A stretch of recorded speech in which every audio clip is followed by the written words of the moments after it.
Time no see, everyone. What's up? My name is Nate, and welcome everyone to the LoudCasa Talks. Along with my friend Omid. Omid, you feeling a little down right now? What's happening, man? Um, Hello, loud crowd across the crew. I hope you all are doing fantastic. I hope you all are having a good weekend. I'm currently a bit down in the mood right now because of some obvious news we're going to be talking about very soon. Because that's pretty much how the episode's going to be today. But Omid, we always start talking about what happened this week. I know we didn't do an episode review this Thursday, so this is the first time this week we actually start to meet. How's your week been so far? I'm gonna say this. My weekend has yesterday has been pretty good. Hung out with a friend of mine, and we went to go see the Batman. Uh, Yes. okay, Not okay. that Batman, but I watched Robert it too. Pattinson's I Batman. watched it too, and to be fair, really dark and sinister. I didn't expect to actually have a really dark twist on this Batman, but Omid, you enjoyed it. I heard that you enjoyed it. Yes, You liked it a lot. loved it. One of the very best Batman movies I have ever seen. It was just fantastic. Matt Reeves really nails the character, really nails the atmosphere, and just overall give one heck of a Batman lick. I was just surprised at like how dark and how it was going to be for the DC film because I guessing we're in that era where the DC movies are starting to get into a dark tone, and it just was interesting. I mean, great movie, but holy crap, I didn't expect to actually see a lot of like intense like scenes from the villains, for example. Like I never expect to see the Riddler like that. Never expect to see the Penguin, being well. I know Penguin's like a mafia guy, but like the Riddler being that like that, I'm like, okay, I didn't know you were that crazy. Yeah, no, like Batman movies, like most of the Batman movies do tend to get, dark and edgy, but I think like this movie is where it heightens it. It heightens the darkness and the edginess of a Batman movie, the Hmm. Batman Well, atmosphere. I still say good, great movie. There, I know that there's going to be a Batman 2 coming out, so I don't know. I mean, from what we're seeing at the end of that movie, it kind of feels like we know who the villain will be, but we're not going to spoil it here Yes. for those who are going to watch. No spoilers. No spoilers. Yeah, we're pretty much making sure that we're not going to talk about those spoilers. But anyways, yeah, we all watched the Batman. Yesterday I actually got into a brand new card game. My friend showed me this game called We Cross. I don't know if you guys played We Cross. I know I have a couple of Weichwarts if you guys play that. But yeah, I got introduced to that card game. I spent pretty much all day in the card shop, just having a fun time just playing those card games. Oh, and the other thing too is that this weekend is a great weekend. I believe this month is all about Girl Scout cookies, and I ended up buying a couple of Girl Scout cookies myself. So I'm currently eating some my favorites like Thin Mints, and I don't know what this one is, but lemon ups and all. But yeah, it's Girl Scout cookie season, guys. Go get your Girl Scout cookies. Yeah, we have Girl Scout cookies of our own at home too. So, That's the reason why I brought Lola and Lana. oh That's why yeah, they're part of the stream tonight. patching things up, patching things up. Patching Yeah, things up, and I hope. I mean, I swear to God, we never like, actually see them as those Girl Scouts anymore. But Bell Scouts. Yeah, yeah, Blue I Bell mean, Scouts. can we actually have them another episode of that? I mean, we never seen that. Exactly. And no Lincoln and Clyde subplot this time, please. Okay, but Like we don't besides want that. that, yeah, I understand that was a bad part in that episode. Yeah. All right, yeah, it turns out everybody had a great weekend. All right, let's actually go ahead and go straight to our recent news. And first and foremost, this weekend we got some great news to bring up, especially for us Loud House fans. This weekend we've gotten word that season 7 is currently in the works for the Loud House. Yes, season 7 is going to happen. But it wasn't said by Nickelodeon. It was actually said by one of the voice actors, and her voice actor is Nika Futterman. You all know her, Luna Loud. According to Instagram, a reply back from a fan said that season 7's in the works. This isn't announced by Nickelodeon, by the way, so this gives us fans like hope, but it also does give us doubt. Omi, when you heard this, what were your initial thoughts about the announcement here?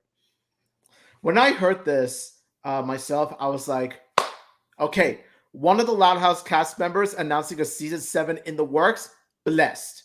Said cast member being a voice actress of my favorite character, Luna Loud, double blessed. This gives me hope for the Loud Casa franchise as a whole. And this is especially what I needed to hear after a certain heartbreaking news that we're going to mainly cover in this episode. I'm just kind of like, okay, first off, great. Season 7 is coming out. It's awesome. I kind of feel like it was going to happen eventually because when you make the announcement that the Casagrandes are going to be in the Loud House, do you expect them to actually be in season 6? Because I have a feeling they will not. If you actually just said that like recently that the Casagrandes are going to be in the Loud House, then they cannot be really in season 6. They probably will be in that season 7, which they're currently making according to what Nika Futterman is saying. So that was a given, I would imagine. So it's like, oh yeah, no Casagrandes anymore. We're rebooting them to the Loud House, which means that equals a formula of saying like season 7's coming, right? Right? So I was not surprised. I kind of knew that was going to happen, but it was good to actually have double confirmation from a person who actually works in the Loud House. Yeah, honestly, season 6 is gonna skip. If season 6 skips Ronnie An's character altogether like season 5 did, let me tell you, I'm gonna flip. Not that kind of flip, but just you know what I mean by flip.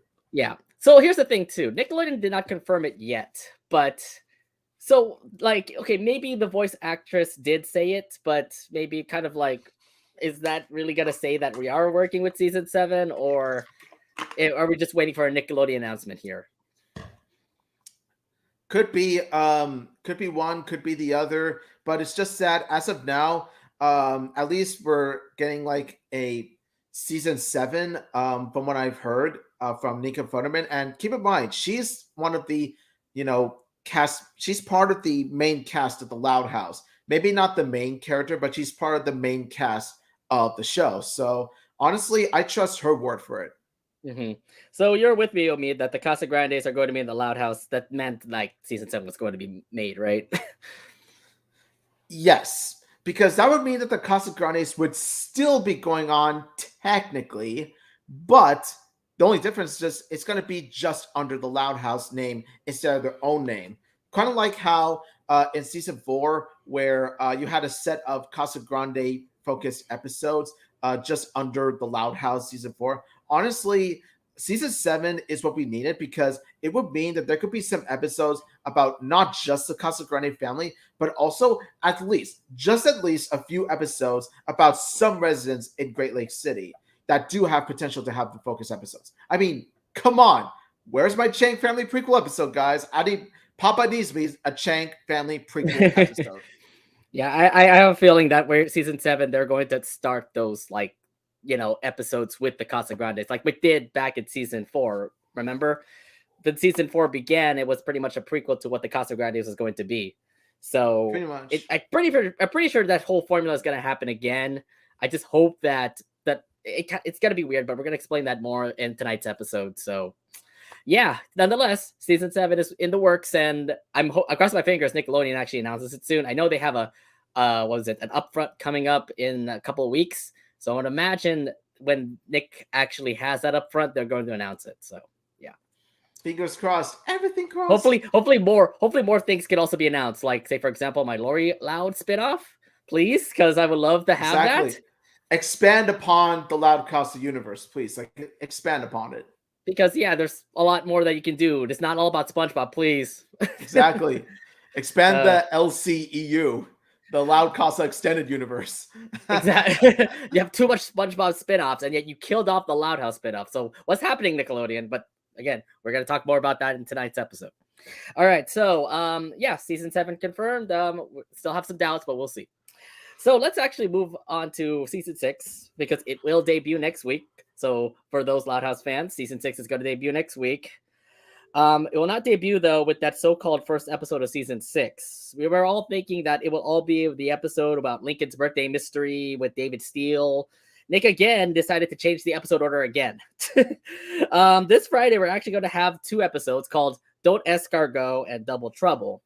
So we're not going to have that birthday episode. We're going to have Clyde thinking about going to France, and actually a twins episode with Cheryl and Meryl. So twins versus twins, which is going to be an interesting episode. Omid, how'd you take this news? Did you want to see Lincoln's birthday episode? Are you okay with this sudden change in season 6? Yeah, I'm not happy about this change at all because It's Lincoln's birthday. Hello, it's the birthday of the Loud House protagonist, Lincoln Loud. How do you screw that up? How do you screw up the order? Not to mention that the Lincoln's birthday, honestly, it's already the most talked about. It's already the most hyped of the Loud House season 6 so far, because there's so much that you could do with the premise about, you know, Lincoln is David Steele, with Lincoln celebrating his birthday, and just like overall, like you really have pretty much like you kind of you kind of threw that away, like it was going to be a season 6 debut, and it would have been a perfect season 6 debut, because that's when you like really start on a high note. But no, you just had to pretty much throw in 2 other episodes like before you get to this one. It's just really shameful. You know, it's shameful. I don't know how to explain this. I mean, the thing is that heck, I mean, one must sorry, one side of me is saying that okay, cool, we have season 6 come out, and the other side of me is like, it could have been actually a good debut if we actually had that Lincoln birthday episode. But you know what? I don't care. I mean, we still have 2 good episodes coming up. I mean, you have a Clyde episode where the squad is pretty much saying, "Don't let Clyde go to France," and then you also have a twins episode, which you never expect to actually see. Like you have Lana and Lola actually, facing off with Cheryl and Meryl. Which, but by the way, you never have character development like that. And FYI, we never actually see a lot of Cheryl and Meryl together. So it's like, is this another sort of thing where we get to have like the Louds, have chemistry with like some of these secondary characters. I can't wait to see like how Cheryl and Meryl actually work together. And of course, you always know the Lola and Lana episodes always turn out to be really good. So, they're actually good, but I don't know how Nickelodeon is planning up that Lincoln Loud birthday episode. Is it just going to be like, here's what I'm thinking, maybe May, because that's when the Loud House debuted, May for 2016. So maybe they were actually going to put it there, and but I don't know. I mean, that's how they're rearranging the whole order to say for this episodes. Actually, hang on. You might actually be onto something, because if they did it in May, then honestly, it would be perfect. Like, honestly, if they had moved it to May, then I could forgive this schedule change, because like May is like a very special month for the Loud House, given that that's when the show first Mm-hmm. was released in May of 2017. So if they did it on that month and on that day, then honestly, it would be like a perfect tribute to their main character. So yes, if you're going to reschedule it, then yes, schedule it to May, please. No other month. Although to be fair, we're also going to have more new episodes coming up in March. So you have these 2 episodes coming up next week, then more episodes coming in. So this means we're going to review more episodes of the Loud House coming up. So FYI, Thursdays, we always do our reviews. So don't miss out on that. Don't miss out on Thursdays. That's right, where we go in depth into the But episodes. overall, you're excited for season 6, right? I can't wait to see how these new episodes are going to be. And yeah, this is going to be brand new Loud House episodes I can't wait for. Definitely. Same here. I'm excited for a new season and excited for new stories to come for a big family that we all know and love. Yeah. So, I mean, let's actually do a little preview about those 2 new episodes. Omid, what are your thoughts on Don't Escargot and Double Trouble? Don't Escargot. That's actually going to be that's actually, I feel like with Don't Escargot, it sort of feels like a Clink and McCloud friend version of Runaway McBride, but instead of Howard and Harold, you just replace them with Clyde's friends. Like, you know how like Clyde sort of drifting away, and then a set of characters is sort of grabbing onto him saying, "Don't go, don't go." I feel like it's sort of repeating the plot of Runaway McBride, in my opinion. But as for Double Trouble, though, Double Trouble, you always know that I'm a fan of the twins as a whole, like both as a set duo of siblings and also Lana and Lola by themselves. Like I love the twins. They are fun to watch, and honestly, like that's what makes me excited to see Double Trouble, where you see Lana and Lola taking on another set of twins, Cheryl and Meryl.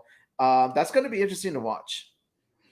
I think I'm more excited towards the fact that Clyde might be leaving for France. I think I've seen this gimmick before, where like, oh, a person's about to leave for another country, and that their friends are trying their best to like let them stay. I've seen that. I've seen those episodes before, so I have a feeling that Clyde will still stay over at Royal Yeah. Woods. So yeah, the way that they try to make him stay is going to be an interesting concept. And then I definitely want to see who, like, we get to see Cheryl and Meryl a lot over in the Loud House, but we never get to see them work together, like what they're gonna do against Lola and Lana.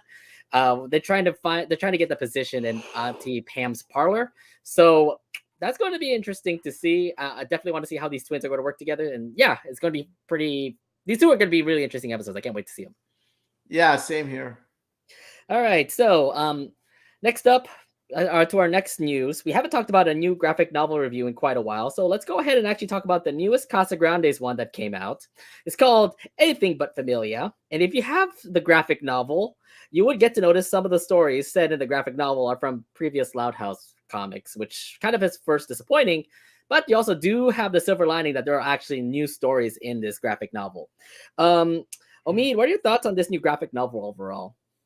Honestly, yeah, I just got the Loud House graphic novel, the digital version, and I just say, like, after reading through it, I was left a bit underwhelmed because, like you just pointed out, and this is speaking from personal experience too. Yeah, like this graphic novel, most of it is just the same stories that we've seen from the previous volumes. And the thing is, though, is that we want more. We want new comics. You know what I mean? Like, I would prefer, there are a couple like of comics that are in here too. I mean, like you but have the that's Becky only a birthday. couple.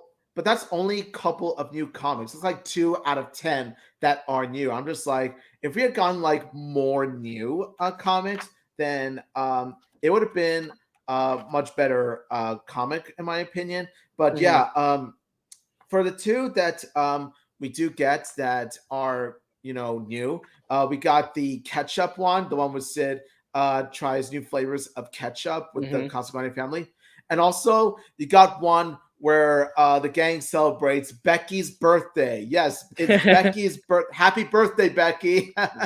Finally, my Becky episode. No, it's not an episode. It's a comic. It's a I'm like, where's comic, my yeah. Becky episode? I want that.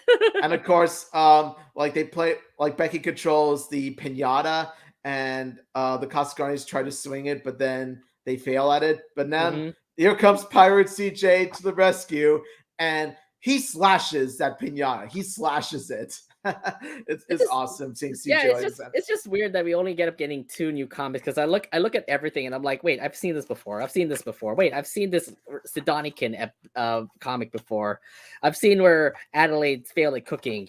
All this stuff, and I'm like, okay, this is absolutely like the same comic that I've seen back in the old Loud House, comic books that I've had before. So it's like, first off, disappointing, but at the same time, you do have those two new stories. And I actually do like the Becky comic book.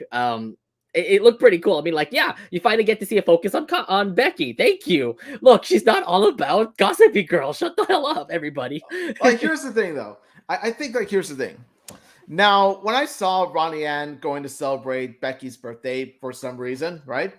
I Mhm. would that right there, I thought to myself, okay, Ronnie Ann, if you're going to Becky's birthday party, of all people, Becky's birthday party, then you have to go to Lincoln's birthday party in his episode. Okay? No exceptions, no ifs, ands, or Are buts. you Ronnie predicting Ann, that you're going to Lincoln's birthday are party. you predicting Okay? Ronnie Ann will be there? I hope so. She That Ronnie Ann better. will be in that Okay? It episode. makes it makes no sense for Ronnie Ann to go to a birthday party celebrating a girl who publicly humiliated her and made her cry while skipping out on a birthday of a friend who meant so much to her, helped her come out of her shell, helped her develop and grow as a person. I mean, come on. What logic does that make? Right? That's like Sonic going to a birthday party to celebrate Dr. Robotnik's birthday and then skipping out on Tails' birthday. Okay, that just doesn't add up. I just feel like it's interesting because, like, yeah, good concept that you kind of put up there, Omid. Um, I have a high doubt that Ronnie Ann will actually appear in that Lincoln Loud episode, but fingers crossed. Hopefully, it actually happens. Um, but it is interesting, like how we're actually are forgiving in Becky at the moment. Yeah, she may have been a bully to Ronnie Yen in that one episode, but look what happened now. Season 3 started with Becky having her own side of her own episodes, and now she has her own comic. And I'm kind of liking that comic, to be honest. So it's like, yay, Becky, she's actually having some screen time. And also shout outs to Abby Trott because yeah, she's awesome. Like, we need more new comics like that where Yeah. you have like these secondary Casagrande characters playing a part. If anything, Paper Cut should have actually hired more people to actually make, Casagrandes comics. I mean, you had so much potential in actually making. There's a third volume coming out, by the way, for the Casagrandes, and you just hope that there's gonna be brand new stories. It can't just be like more of like the old Loud House comics that you see with the Casagrandes, and then they actually place it into one comic book. I mean, hopefully they learn the lesson as they make the next volume for the Casagrandes graphic novel, because yeah, I mean, kind of unfortunate that you actually you don't really have anything much new in this graphic novel. We have fan artist friends who would give their lives, who will sell their souls to work on Loud House and Casagrandes comics and episodes. Come on, Paper Cuts, take advantage of that. Okay, one more thing I also wanted to point out. Did you like the whole behind the scenes part where you actually get to see like who lives in each place in the Casagrandes apartment? Yeah, I actually did. It's actually a nice little behind the scenes look on the floors of the apartment, right? It's just, and then you see like it's one of those behind the scenes, draft pictures that it's a picture for reference, pretty much like how the Casagrandes animate the apartment. Yeah, I'm kind of wondering like who lives in the apartment, because it looks like from the first floor it's just pretty much like your lobby. Then you have the second floor, which is the Casagrandes. Third floor is the Changs, and then on the right we don't know who lives there. There's literally 3 bedrooms. There's literally an apartment with 3 bedrooms, and then there's nobody that said the names. It's like, okay, so the Changs live on the 3rd floor, and who lives next to them? Who's their neighbor? Is it like Miranda? Is it Mr. Nakamura? Is it any of the other characters there? But nothing yet. Nothing yet. I think more details will come. I guess more details will come. Yeah. Nonetheless, I mean, okay of a comic. If wish we had more, comics in this that we can actually like enjoy, instead of actually having 2 and actually having old Loud House comics in here. Definitely. All right, so let's move over to our last bit of news that we want to bring up, and it's all internal for the fan page of the Loud House and the Casagrandes. We do want to let you guys know that our 2021 Best Episode Tournament is currently underway. The preliminaries have just started, and if you've been looking at our Twitter and Instagram, you've been seeing those polls pop up. It's up to you, the fans, to determine which episodes will make it into the tournament, which one will not. It all depends on like how many votes each episode gets. Omid, do you have a favorite that will win the honor of best episode right now in 2021? Yes, as a matter of fact, I do. Now, one that definitely comes to mind for me is Camped. Camped just screams Loud House special to me. It screams Loud family dynamic. It screams the Loud House. It's the one that emphasizes the big and loud family dynamic for me. It's filled with a grand adventure. It has a childhood camp at stake. Each of the family members contributed to the adventure in one way or another. The humor is very spot on. And of course, it feels like a prelude to an even bigger Loud family adventure taking place in the Loud House movie in Scotland. Like, this episode, pretty much everything we love about the Loud House, and especially in the characters, humor, and animation, they're all encompassed, all contained in this grand episode. I have to say this though, there are a lot of Casagrandes episodes that can actually finally win the best episode of the year. I have like Zoomergency, for example, Operation Popstar, Curse of the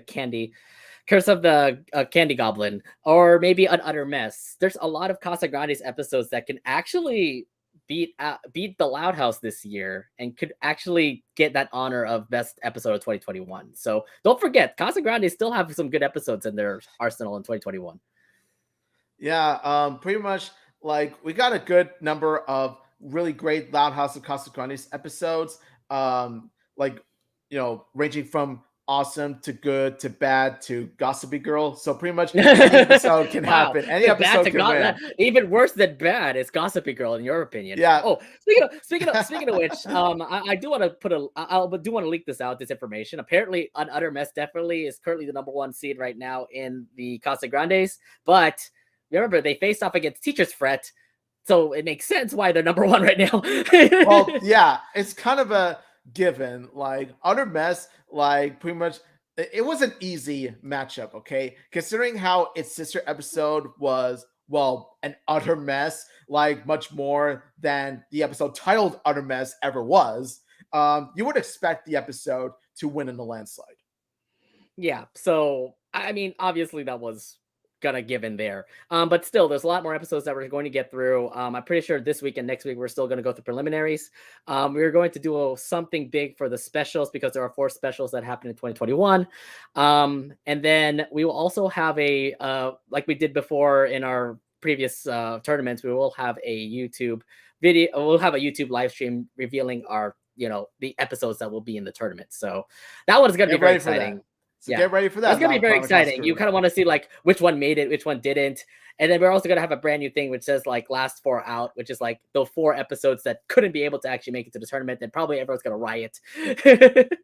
So gosh. I mean I know I've had my share of riots. Like I know I've rioted a few times during our last live stream. Remember that? Yeah, I know. The last YouTube episode live stream. My God, there were times where I just wanted to smash the laptop screen. I was thinking like when Head Post Anxiety ended up being like last seed. I'm like, and then what's so funny is that it didn't actually win in their preliminary game in their first round game. So it's like, what? Why? Nobody cared about Head Post Anxiety, I guess. Nobody does. Are you kidding me? No, come on. It's one of the best Loudhouse episodes ever. Y'all have no taste. Y'all have no taste. I know. But still, our best episode tournament is underway. Go on to our Instagram and Twitter for you to vote for what episode you think will win in each tournament. The most votes ends up getting the higher seats. So just make sure you keep on voting, everyone, so that you all can get your favorite episodes to be on the top this time. All right, now that's it for our recent news. So let's head over straight to our main subject, which is the fallout of the Casagrandes cancellation. And yes, we have a lot to talk about this. So let's get things started here. Do we have to talk about this? Do we have to talk about this? Sorry, this is a LoudCasa Talks, and of course, this is absolutely news. Ready. This is absolutely news on me. You have to bear the truth that we have to. Okay, look, it's been 3 weeks, so we have to bear the fact that this is going to be gone. So it's okay, like, I'll try it. I make no promises though, but I'll try as hard as I can. There's just so much to actually discuss about this, considering that I think it just shocked all of us when we actually watched, when we actually saw it on Twitter, the fact that the Casagrandes are going to get canceled. Yes, it was from a news source called Axios, which is actually a reliable source. And everything that has pretty much, that pretty much set up the fact that this show is going to get canceled is pretty much all set in stone.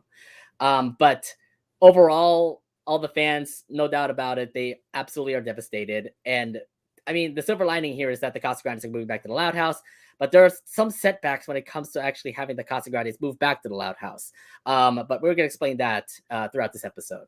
But Omid, you know, I've always said this a lot with you throughout these last couple episodes of the LoudCasa Talks, but overall, your reactions to what happened when you actually heard the fact that Casagrandes are going to get canceled. Okay, now, as for my first reaction, like, well, you're talking about when we first heard about it from. When we first heard about it, yeah. When we first heard about it. When I first heard about it from a news source called Axios, I was thinking to myself, this has got to be fake, right?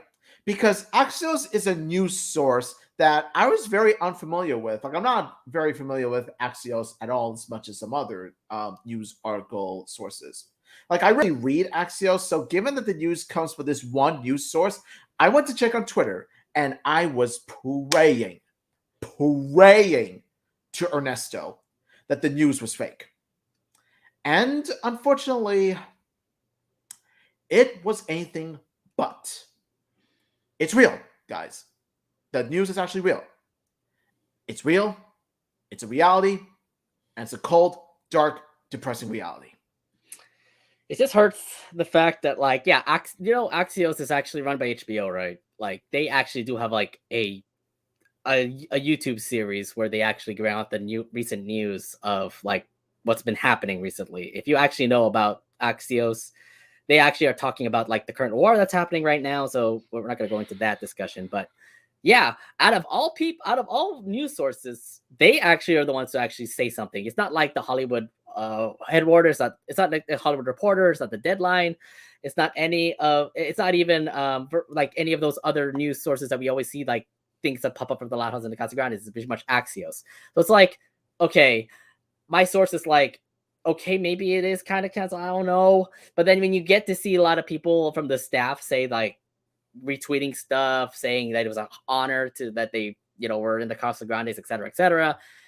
It's real. Like when you get to see all those like staff members pretty much say the fact that it is, we're done, then it is pretty much said it right now that it is done. So it's like, yeah, it's hard. It's hard to hear that, but yeah, yeah, it was. I mean, to be fair, it was weird considering that I just like was getting my car repaired, and then it just popped up on my Twitter saying like it's canceled. I'm like, wait, no. Go straight to scrolling. Go straight to the sources, and yeah, then you get to see the fact that it's canceled. It's like, my heart, dude. My heart, man. Okay, so this whole episode of the whole LoudCasa Talks is what we're gonna be thinking. What is our thoughts about like what the Casagrandes are gonna be happening now? Now we know that the Casagrandes are gonna go to the Loud House. It's going to be a little bit of weird of a transition how it'll be in the Loud House, but we're going to share our thoughts here later on. But let's actually start it off with the news itself. We don't even know if it's actually real because it came out of Axios.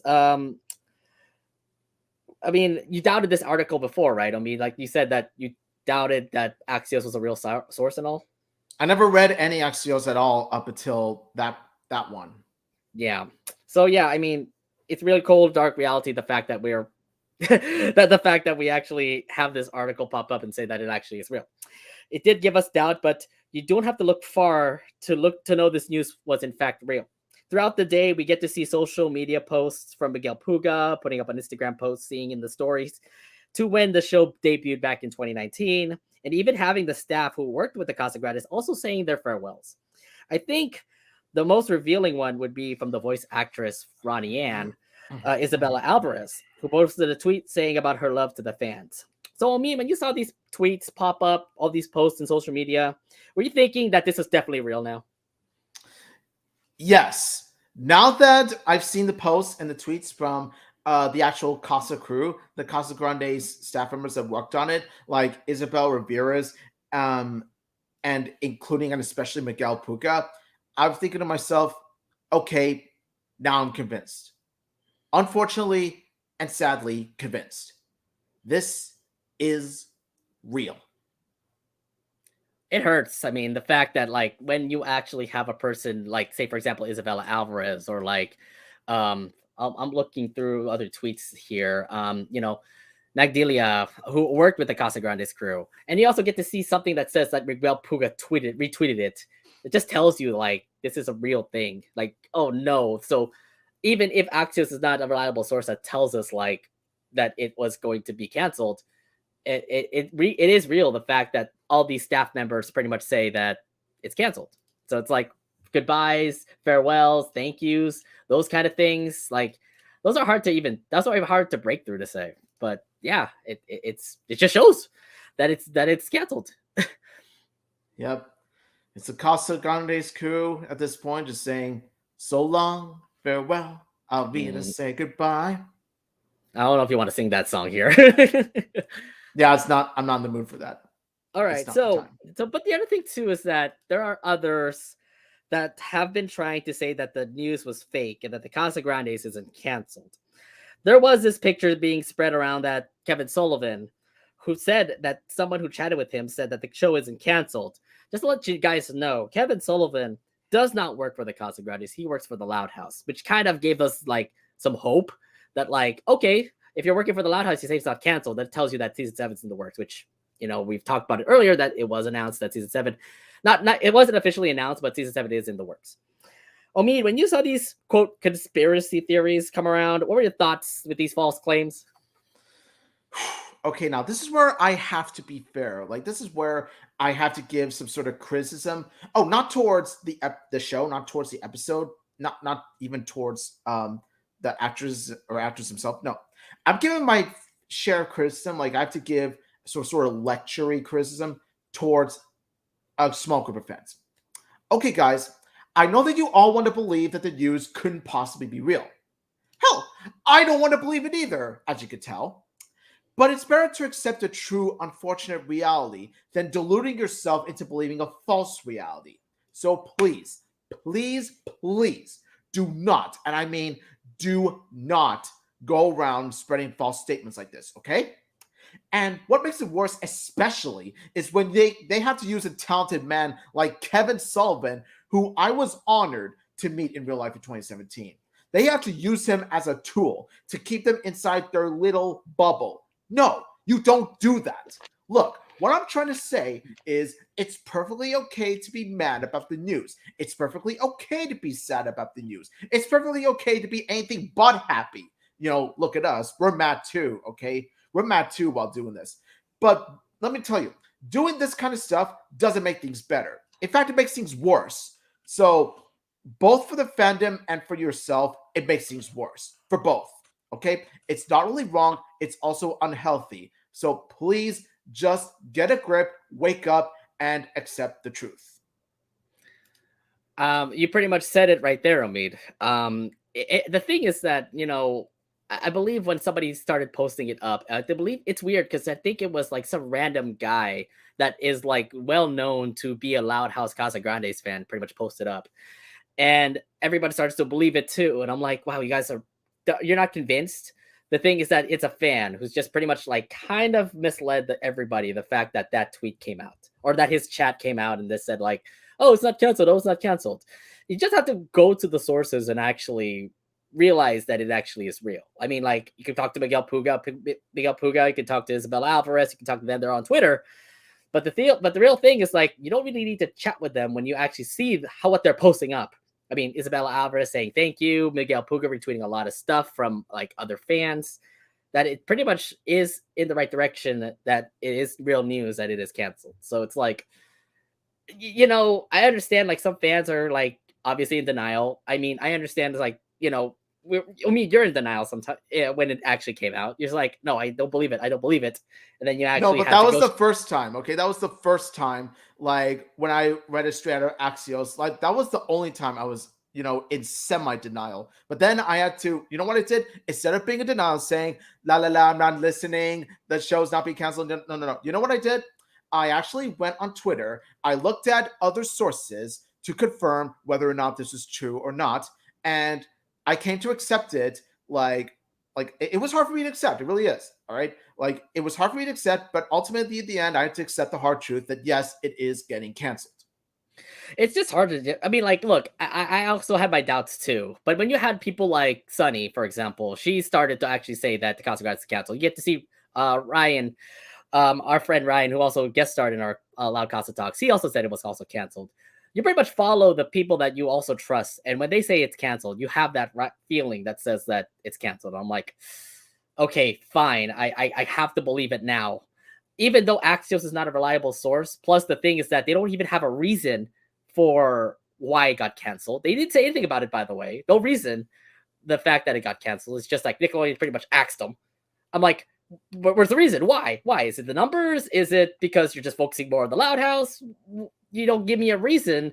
So it kind of tells me that the source is not that great. So, but then you get like I said, if the source is not real, even if the source is not actually reliable, you can still like I said, follow with the people who work with the Casagrandes, and then you'll understand that it is kind of like real news. Yes. About what you just said, I'm gonna keep that in mind for later because I actually have a theory as to why they decided to pull the plug. I have a theory. And let me Okay. tell you, it is not a good theory, like unacceptable, but still a theory regardless. We're gonna talk more about that later. We have a we have a section where we're gonna talk about Nickelodeon itself. Buckle up and get ready. But that's later. That's later on in this episode. Let's move on because here. Okay, so pretty much it's real news that the Casagrandes is canceled. But why did Nickelodeon let go? Because the Casagrandes itself was a great show. So let's actually talk about how successful the Casagrandes was. First off, Nick may not see what from what the Casagrandes has done for the network was how successful the show has been since they have debuted. For one thing, this is, I believe, Nickelodeon's only Nicktoon that has any Latino representation. I might be wrong. El Tigre could be that one Nicktoon. It did definitely intrigue everyone about the Latino culture. And now with Nick pretty much canceling it, we're not going to see much of that anymore. Omid, how much have you learned about the Mexican Latino culture after seeing a couple episodes of the Casagrandes? Oh, I've learned a good amount of Mexican and Latino culture from that show. And let me tell you, I'm not the only one, and you're not the only one who has learned it. Like, none of our friends are the only ones who have learned a lot about Mexican and Latino culture from the Casagrandes. Okay, we all have learned a thing or two about it, and so have the kids watching the Casagrandes. Not only is it a funny and heartwarming show, but in some ways it's also quite educational too in that sense. Like, you've got, Belle Folcorico from Misstep. You got Kate Sinera from 15 Candles. You got the expectations of Mexican tradition from Mexican Makeover. And of course, and the best of all, you've learned about Dia de los Muertos, aka Day of the Dead, from Croaked. There's just so much that you can learn from this. I mean, Omid already put down some important things that happen in Latino culture, like a quinceañera with 15 Candles, the Day of the Dead with Just Croaked. There was also Mexican Makeover, by the way, which actually shows a lot about Mexican culture there with wrestling, hot sauce, them dressing up in Mexican clothing. There's even Misstep, which talks about a Latino dance that people love to dance around. It just tells you, I don't know if El Tigre actually does show a lot of the Mexican culture in that show, but here with the Casagrandes, they definitely did pull out a lot when it comes to Latino culture. And it did make me learn a lot about how the Latinos how the Latinos celebrate parties with their quinceañeras, with the Day of the Dead and all that stuff, which is great. It's something to make us learn, to actually get us more culture wise of what the Latino culture is. Exactly. It's always fun to learn more about cultures that are different from yours. For example, me, I have some sort of fascination for Japanese culture. Even though I'm technically, Persian American, I've always been fascinated by Japanese culture. I'm not Japanese yet. I'm Filipino, but I absolutely intrigued with the Japanese culture. I mean, we went to Japan for one thing. We went to Japan, and I was part of a Japanese cultural club in a university I went to. So yes, it's safe to say that I am a fan of Japan and Japanese culture. Yeah, but besides that, I mean, look, I never visited Mexico. I have a couple of Latino friends, but we don't really look into what they celebrate or what quinceañeras are and all that. But this show just shows you how they celebrate and how they represent and all. So it's great to actually see that sort of thing. It makes us understand what the Mexican culture is, which is something awesome to get us all fascinated for. Yes, I love when kids shows do that. When kids shows pretty much give you an inside look in their episodes on the many features of Latino and Mexican culture. Kids shows do that, where pretty much they show American viewers and kids watching different cultures and different ways of celebrating. For example, some Disney TVA shows like Amphibia and Ghost of Molly McGee show Thai culture represented very well.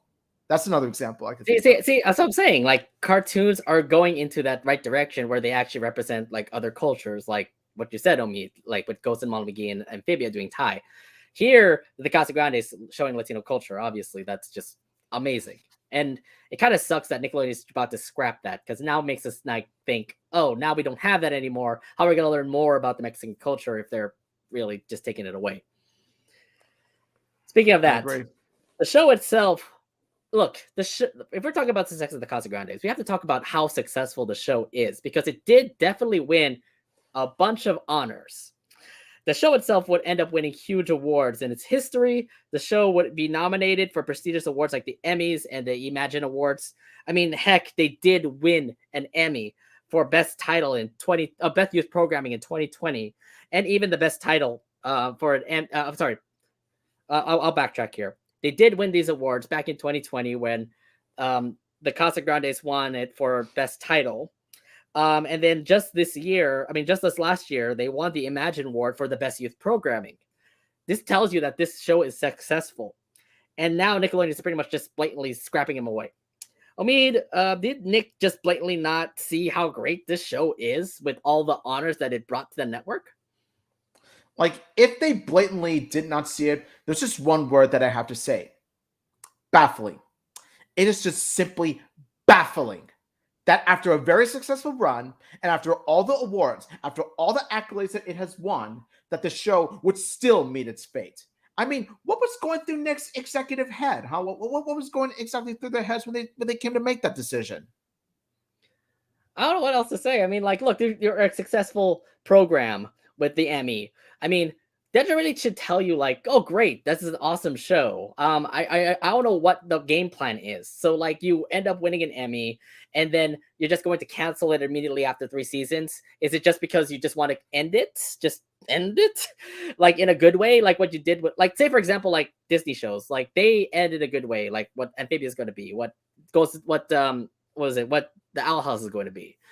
But I don't know how they're going to end the Casagrandes like this, because the thing is, like, oh yeah, season 3 is about to end, and the show is about to end, and then we're moving him now to the Loud House. I don't know how this transition is going to be, how this ending is going to be. It feels like Nickelodeon forgot, like, hey, this won some awards for you, the Imagine Award, especially from last year. So how the heck are you going to transition these Casagrandes into the Loud House? This doesn't make sense, for one thing. But I don't know, Nickelodeon's like, wow, it's just interesting how they just never forgot, like, oh, we won some awards with this show. Maybe you should continue on with that success instead of putting a lot of SpongeBob. Seriously, give us like 1 or 2 more seasons, and then you're good to go. Don't end it this early. Don't end it this early, especially like less than a year ago. If I can recall, like less than a year ago, you won an Emmy. You won an Emmy, for God's sake. And also the fact that they wanted the Imagine Award last year. So, why cancel it now in 2022 while you already have success like back in 2020 and 2021? Doesn't make any sense. Also, with the fact that, like, with the title won by what was it? With the best title won in 2020, it kind of was an insult for the singer who sang the opening theme song to the Casagrandes. Yeah, so it's like an insult to him. It won the best song title. Yeah, exactly. Tied with Tangled. Yeah, exactly. So it's like, what? It's kind of an insult to the person who sang the song. I forgot her name, but it's kind of an insult to her. It's like, yeah, she ended up winning an Emmy, and now your show is canceled. It's like, okay, so well, that's disrespectful for one thing. It kind of disrespectful for Isabel Alvarez, because Isabel Alvarez also was a part of that song too. So yeah, I don't know what else to say. It's just, you kind of blew it there, Nickelodeon. The fact that they've won so many awards, yet try to close it out with them in season 3. Oh, by the way, this song artist you're thinking of is Ally Brooke. Yeah, Ally Brooke. There you go. Anyone else you want to talk about with their success, Omid? Honestly, not much I could think of, except they deserved all the awards and accolades that it got. Okay, like they deserve the praise it's gotten. Like they deserved everything but getting canceled. Okay, they didn't deserve that fate at all. And also, just a heads up, SpongeBob has never won much of those awards recently, yet they have more seasons. Nickelodeon, what's in your mind? But before any of you say, well, SpongeBob won a lot of Kids' Choice Awards, no. Kids' Choice Awards does not count because Kids' Choice Awards is not legitimate. It's not a legitimate award ceremony. It's not. It's just more of, no, this is pretty much more of the cash grab. It's kind of like the Crunchyroll Awards, when you keep seeing like Attack on Titan and Demon Slayer win, but it's Crunchyroll titles. Exactly. Kids' Choice Awards is probably the most biased and the most illegitimate award ceremony that I could possibly think of. I mean, the fact that you even put like Disney shows and Cartoon Network shows in the favorite cartoon category, yet they never win. It's always going to be towards SpongeBob for some damn reason. That's mighty sus, Nickelodeon. That's Mm-hmm. mighty sus. I mean, the Outhouse could have won last year. I mean, yeah, in 2020. Yeah, honestly, honestly, I honestly gave up on taking Kids Choice Awards seriously like long ago. It was long ago that I stopped taking it seriously. Thank you. I Yeah, remember yeah. To say the least, like though, for those who continue to say like, "Oh, vote for the KCAs," to be fair, I don't, but I kind of do just because I want to see if actually the Loud House ends up winning. But every damn year, every time it gets nominated, since it first got nominated, they just keep on losing to SpongeBob. And I'm like, this is a waste of my damn time. I even watch. I mean, some people even watch it to to see if it actually will be nominated and actually win. But again, no cigar there. exactly. We went over this like 3, 4, 5 times, Loud Crowd and Casagrandes, okay? We cannot take the sixth time. And to say the least, Casagrandes is not even going to be nominated for a KCA anymore. Yeah, that's unfortunate, but Casagrandes wasn't really nominated for Kids Choice Awards to begin with, but hopefully, like, what am I saying? It's Kids Choice Awards. It's just a Like, Kids Choice there's really Award. no Forget hope for. about it. It's not even an There's, honor. Okay, it's at not least even legitimate. look. At least the Casagrandes won an Emmy, and that's more credible compared to the KCAs. Okay. Far more credible. Far more credible. And yet Okay, you canceled like it, Nickelodeon. You canceled it. What is happening? What are you doing? What is your thinking? Is just because SpongeBob wins more KCAs is the reason why they keep on having more seasons? I anyone don't who thinks understand the logic here. like anyone who really does anyone who considers KCA's like a legitimate case when it comes to SpongeBob winning, like anyone who like still takes KCA seriously, whether it be loving SpongeBob or hating the Loud House, like, and then like they take it much more seriously than the Emmys. Let me tell you, like those guys, not I'm sorry, I don't mean to offend anyone, but they do kind of have problems. Like they got problems of their own. Well, that's another story to bring up for. Okay, so let's let's put that aside for now. But yeah, I mean, you pretty much let go of a show that has won so much awards. Now it's just I don't know. I don't know why Nickelodeon's just decided to do that. We'll explain more later, but it's just baffling. Like you said, I mean, the fact that they just let go of a show that ended up winning like an Emmy and an Imagine Award. So Baffling. so here's the thing though. Casagrandes do have their own flair when it comes to because we know that the Casagrandes is a spin-off of the Loud House. But the thing is that the Casagrandes definitely is a different kind of show compared to the Loud House. So let's go ahead and actually break it down and talk about the difference between the Casagrandes and the Loud House. As a spin-off series for the Casagrandes, it's pretty straightforward. A brand new family with its wacky and crazy antics that happen, kind of like the Loud House, except the Casagrandes are in a brand new location with brand new friends and all new adventures for us to be entertained with. There definitely is a much different feeling though, when it comes to watching the Casagrandes compared to the Loud House. I mean, do you agree when watching the Casagrandes? Do you have like a different vibe of watching the Casagrandes compared to the Loud House? Yes, in some ways I do. Now, even though on paper it looks to be a Ronnie Ann version of the Loud House, when you really pay attention, when you really watch the show, it actually proves to be much more than that. It proves to be much better than that. With its own themes and lessons of Mexican and Latino culture, with its colorful and vibrant visuals, with its wonderful songs thrown here and there, and overall with its friendly and very big community within Great Lake City, let me tell you, the Casagrandes has shown to carry the spirit of its parent show, all the while maintaining its own identity. And that's what makes Casagrandes such a successful show. That's what makes Casagrandes such a successful spin-off to me. And to me, it's one that is just as good as the Loud House because you carry on the spirit, you carry the elements that make the Loud House, so great to begin with. You still have that. All the while, you have some features, you have some qualities, you have some, you know, like plot aspects that show that the Casagrandes can stand out as its own unique show, like rather than Loud House 2.0. When I watch the Casagrandes, there definitely is a totally different vibe. I mean, the fact that there's Mexican culture being represented, everybody's speaking Spanish, and the fact that they're definitely in a different location. This ain't the suburbs anymore. This is the Great Lake City. And in a city, there totally is so much different things that happen, like going through subways, going through like the neighborhoods, the mercado, a lot of other things that also happen in the city. it just feels like there's that different vibe that comes in. It's like you get to see more people, which you get to see in the Casagrandes. There's a lot more people that you get to be more associated with in the Casagrandes compared to like the Loud House. Yes, Loud House does have their secondary characters, but it feels like the Casagrandes definitely have more.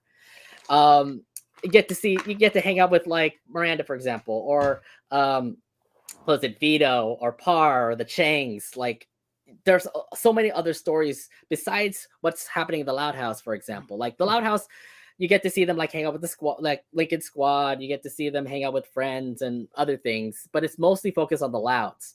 At least in the Casagrandes, they actually focus more on other characters as well. Like, yeah, cool, you'll have your Casagrandes episodes, okay, but you also do have other episodes that can also focus on the secondary characters. Say, for example, like Zoo Emergency, for example, when you actually focus on the Changs more than the Casagrandes, or like in Do the Fruit Shake, where we actually get to understand who Maybell is a whole lot more compared to like what the Casagrandes are. Yeah, I definitely see that whole different vibe. You get to see the fact that like the Casagrandes definitely do have more chemistry, more things to actually come up for compared to what the Loud House has. So like now I want to ask you, I mean, do you think there are some other things that the Casagrandes crew has done differently to their show compared to the Loud House? I mean, we're already talking about it right now, the secondary characters, right? Because they have their own episodes. Yeah, honestly, like this is what I mean when the Casagrandes has their own features, that they have their own aspects that they have that are different from the Loud House. Like first off, you got focus on secondary characters. Like you got a Vito episode. You got a like I think I like an I'm gonna say Adelaide episode, but it's mostly her sharing. It's mostly her sharing an episode with Carl. You actually have a Chang sister. You have a Chang sister episode. I mean, exactly. You actually have Sid and Adelaide having an episode by themselves. You have without a Samir episode of all things. Without any Casagrandes. Yeah. You have a Samir episode of all things. A Samir focused episode. Imagine that. And you also have a layered episode, by the way. You also have that too. Then again, technically the Loud House did have a Zach focused episode, but that's beside the point. But besides that, I mean, like, you understand what the Casagrandes did first, right? They've done these secondary characters justice with the fact that they actually have their own specials, like what the Changs did with Zoo Emergency. Then you also get like who Maybell is, which with that episode Do the Fruit Shake. Yeah, Vito has a couple episodes, but heck, I understand people love Vito because the fact that he's always popping up in the Casagrandes a lot. So the honor for him is like, why not have him have an episode as well? The thing is that I believe they were the first ones to actually have their secondary characters focused compared to the Loud House. It took them until season 5 to finally have their own episodes. I mean, look, you have a Grouse episode now. You have a Flip episode, unfortunately. You have a Stella episode in season 5, which is, I guess, credible. But I just feel like the second season, I feel like the Casagrandes definitely does show more of the secondary characters a lot. Yeah, they do. And because of that, that's what makes me respect this. That's what makes me respect the Casagrandes, is that like the background characters, they're not treated as stock characters or background characters. They're treated as legitimately real people. They're treated as people as part of a community, a Great Lakes City community. And let me tell you, it's a really wholesome, very welcoming community at that. So the show focusing on secondary characters definitely emphasizes my point. See, exactly. Now, the other thing too is that we've talked about this a lot. We even have an episode about we even have a LoudCasa Talks episode about this. Continuity definitely is a big focus in the Casagrandes compared to the Loud House. Don't you agree, Omid? Yes, and Sonny, if you're watching this, I know you're excited that we're going to be talking about this particular aspect right now. So let me just say, we are going to talk about continuity right now. What's that? What's that? Yes. Continuity. What's that? Oh, there it is. We're talking about it right now. Now, the Casagrandes really nails its continuity, more so than this parent show. Like one of the things I love about the Casagrandes is that it has certain aspects that it does even better than the original show. And let me tell you, when a spin-off show handles a few things a bit better, like better than the original series does, let me tell you, you got one hell of a spin-off show, okay? Nick, shame on you, by the way. Yeah, honestly, continuity, let me tell you, they nail it to a T. Like, whether it be the whole arc with Arturo, rather it be like Laird incorporated into the squad, rather it be Carl and Adelaide's friendship, let me tell you, they nail it. They nail it to a T. Yeah, there are a few times where the continuity hasn't been perfect, but let me tell you, the continuity for the most part has been spot on. There've been so many to actually discuss. I mean, from the first episode, from the beginning, and how it all goes down. I love the fact that like they even continue with the fact, like say for example in Perro Malo, where they actually continue to watch Adios Ana Adios. That was referenced back in a Loud House episode in season 4, if y'all remember correctly. See, yes. They still remember the fact that they are a huge fan of Adios Ana Adios. And the other thing too about like remember like in Operation Popstar where you get to see what was it? Forgot her name. Alicia. Yeah, Alicia. Like, yeah, she appeared in VIP, and then she again appeared in Operation Popstar. So I'm guessing Carlota's best friend is Alicia, and it definitely shows that there's continuity there. Yeah, we haven't seen her in season 1. Now she popped up again in season 3. Yeah.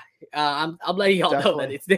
And it turned out that Operation Popstar turned out to be a really amazing Carlota episode. One that we begged for, by the way, which another thing I do want to point out, I think the Casagrandes are actually listening to the fans. Like, we complained about this, and then something good came out of it. Remember we complained about, like, Undivided Attention, for example, where, like, Carlota wasn't represented that well, and then we... And then look at Operation Popstar. Yeah. Look at Operation Popstar. And I think, and then one thing is also like when Gossipy Girl hits, and then we all hate Becky. Look at now in season 3, where Becky's apparently credible now, so everyone's starting to like her. And look at how we complained that there was no Sid Chain Focus episode, but Zoom Emergency fixed everything. Like it pretty much fixed that problem. Not only that, but they made a 30-minute episode of it, and it is one of the best Casagrandes episodes to date. I would say for me, it's honestly my favorite Casagrandes 30-minute special. You know what they need though? I mean, like if we're talking about the discussion of continuity and secondary characters, we need to actually have more secondary focused character episodes, if anything, before the end of the Casagrandes. Like we don't have a Miranda episode yet. We don't have a Mr. Nakamura episode yet. Can we at least have those before this show ends? I mean, it'd be great. We need a Par episode. We need a Par episode. I mean, there's a Par episode, but he had to share the spotlight with CG. I'm talking about just Par alone. Well, like Par, Bobby, Par with the band as well. So I'm guessing Bobby like, and Par have like Par have a main role. I'm talking about Par having like a central role in an episode, because for the most part with Par, like he has, like when Par does have a main role, it's mainly like, not, the central role. It's mostly like CJ with spinoff, get it? And then you got Never Friendly Story, in which Bobby has a central role. Rose in the Band, you got Bobby again having a central role. You know what I mean? Let Par have his own Par-centric episode. And look, there are some other secondary characters that need the spotlight too. I mean, yeah, we have Samir, but what about what was it, Casey or Nikki? Yeah, we want a Nikki episode. Come on, everyone loves Nikki. Everyone loves Nikki. So why doesn't she have an episode yet? I mean, the fans are like obviously begging for that. And then we also have like other characters that never appear a lot, like Georgia or Miss Flores. You have Alexis have an episode, but not Miss Flores have one. And I know we have a Mrs. Kernicki one already with the Stripe Coach. So yeah, we've had all those secondary characters have their episodes. But if we're going to end the Casagrandes in season 3, then you got to have everybody in the secondary characters have their episode, please. If anything. Exactly. Like, hell, you've wasted like half of the second season having Carl episode after Carl episode. And it's like, imagine this, like you ended with like Carl having, God knows how many episodes, and then you got the secondary characters having next to none. Let me tell you, Casagrandes, like your priorities were like never good. Like honestly, like if you're gonna end this with like no secondary characters getting episodes, all the while freaking Carl got like 20 or 30 episodes. Oh my god! Oh my god! That's just gonna make me pissed off with this situation even more. Although to be fair, it was kind of a bad sign knowing that in season 3 he does have an episode. Rook, Line, and Sinker. Yeah, but that turned out to be one of the better ones. That turned out to be one of the better episodes featuring. Yeah, that's true. featuring the True. little guy. That's true. Yeah. One more thing I also do want to point out. We talked about Mexican culture in the Casagrandes, but there are other cultures that are also represented here in the Casagrandes. Don't forget, the Changs are Asian, and they actually Yes. did have some Chinese culture represented, especially in that one episode, But Unstoppable. So at least they actually are, giving us more taste of the other cultures as well, like the Asian culture, which is awesome. I know that's mostly all Latinos, but still, like, it's awesome to see the Changs actually have the spotlight and actually know about like Asian culture and stuff. Exactly. Yeah.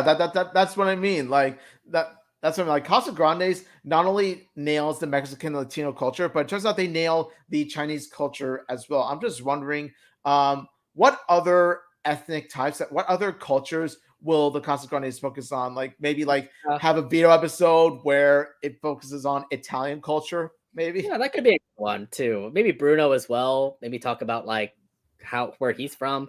I know Mr. Nakamura is also Japanese, so I'm going to imagine that there's going to Yes. be an episode for him. Yes, Hopefully, a Japanese please, sort of thing. please have a Mr. Nakamura episode where it focuses on Japanese culture. Please do. Yeah, there's a lot of like diversity stuff that'll happen. I mean, there was like the sumo thing that happened in Guilt Trip, for example.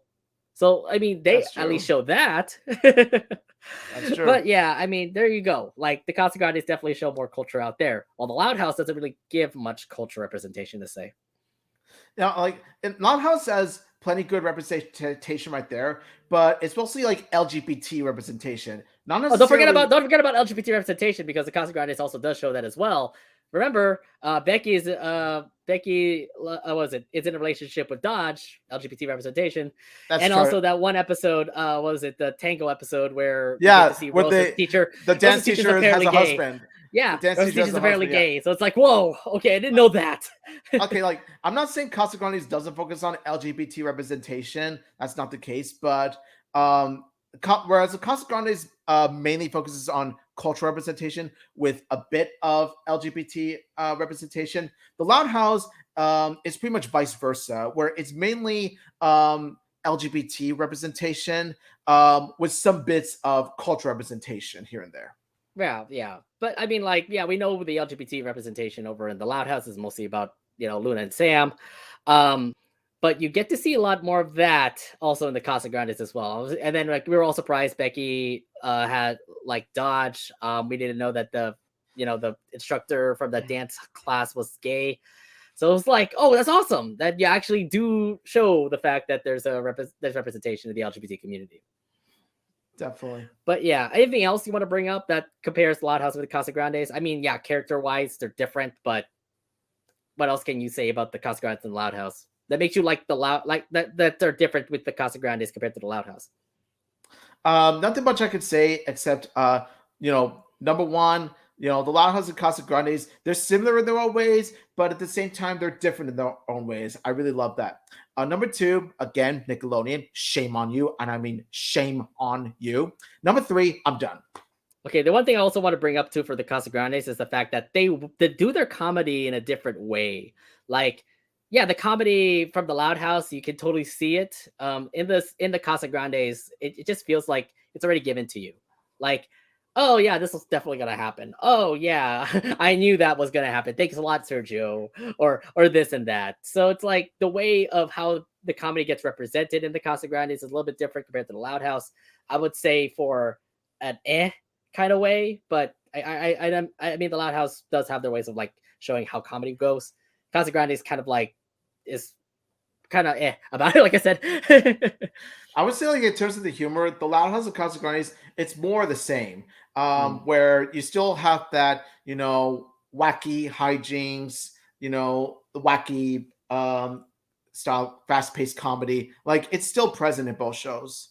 Well, yeah, I mean, but it feels like it's a difference between the Casagrandes and the Loud House, but that's my opinion. Okay, so since we already compared the Loud House and the Casagrandes, let's go straight to the main point of it about this right now. Look, the Casagrandes are not done. They're not completely out of the picture. They're going to be moved into the Loud House.